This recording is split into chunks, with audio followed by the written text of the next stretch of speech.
Pembelajaran 3. Muatan IPA dan Bahasa Indonesia. Energi dan perubahannya. Bentuk-bentuk energi.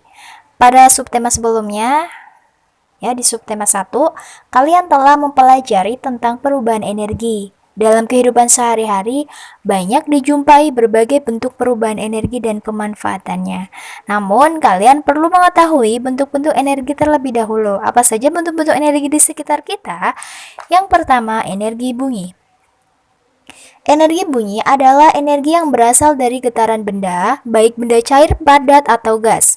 Ada macam-macam bunyi, contohnya bunyi petir, alat musik, suara manusia, bunyi klakson kendaraan, dan lain-lain. Yang kedua, energi panas. Energi panas disebut juga energi kalor.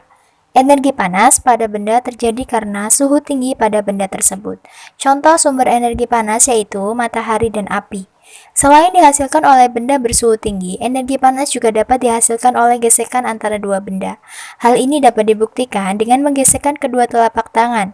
Kedua telapak tangan yang digesek akan terasa panas, artinya gesekan antara dua telapak tangan akan menghasilkan energi panas.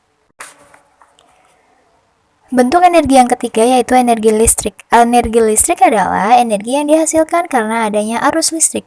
Energi listrik paling banyak digunakan dalam kehidupan sehari-hari. Contoh dalam penggunaan sehari-hari yaitu menyalakan lampu untuk penerangan, menyalakan alat komunikasi dan hiburan misalnya televisi, radio, telepon, dan komputer, menyalakan peralatan memasak misalnya mixer, blender, microwave, magicom, dan kompor listrik, dan menyalakan peralatan yang dapat mempermudah pekerjaan misalnya mesin cuci, komputer, alat pompa air, dan alat pengisap debu.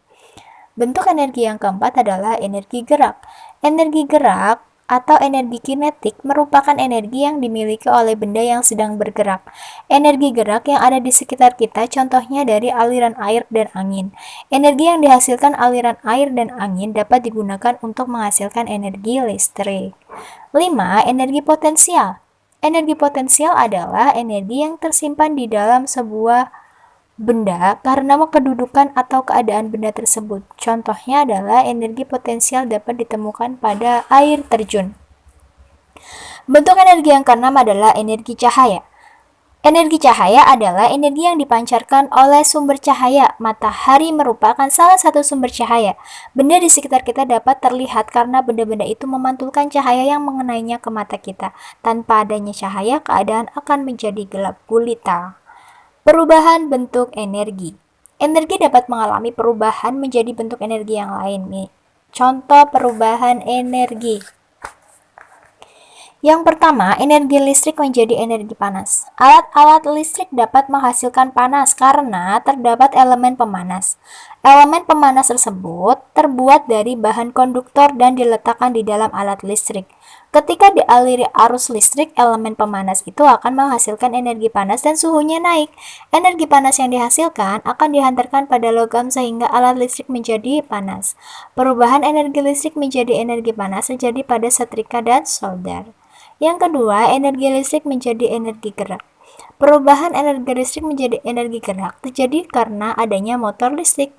Ketika dialiri arus listrik, motor listrik akan mengubah energi listrik menjadi energi gerak.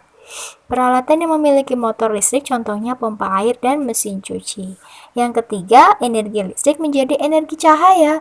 Perubahan energi listrik menjadi energi cahaya dapat dilihat pada lampu yang dihubungkan dengan sumber listrik. Selain lampu, perubahan energi listrik menjadi energi cahaya juga terjadi pada televisi. Yang keempat, energi listrik menjadi energi bunyi. Beberapa alat yang dihubungkan dengan energi listrik dapat menimbulkan suara atau bunyi. Perubahan energi listrik menjadi energi bunyi terjadi pada radio dan speaker. Yang kelima, energi gerak menjadi energi bunyi.